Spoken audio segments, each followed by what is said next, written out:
In light of certain developments in the minds of certain American quote-unquote leaders, we Europeans must prepare for war with the USA.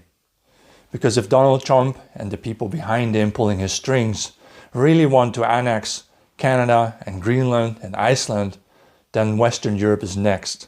They want to expand their little degenerate empire to include us in it and then order us to fight their enemies, the Russians, the Chinese, the Iranians, and so on.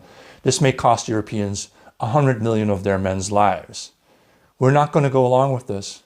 And don't give me this crap that the Americans always invested trillions of dollars in supporting European democracy or protecting our economies.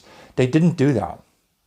We were fighting the Russians 80 years ago, and then the Americans came to Normandy Beach to shoot us in the back.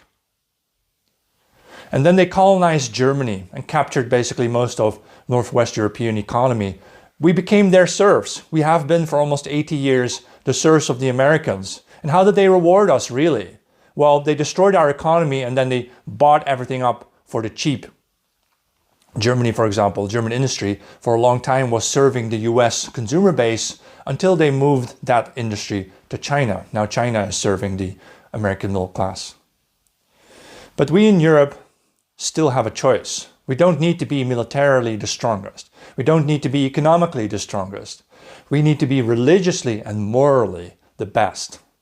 If we in Europe accept that it is now time for us to harden our souls and harden our religious conviction and harden our moral strengths, then we can make a stand no matter how strong the enemy is.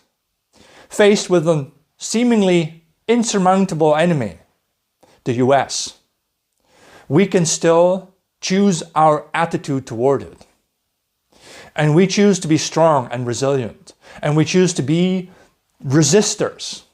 We shall become resistors who will resist the will of other dominant players around the world, including those living in China and Russia and Iran, wherever.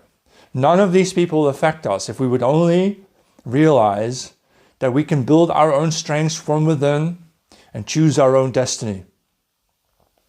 Europe will become the moral, healthy answer to the extremely degenerate American culture.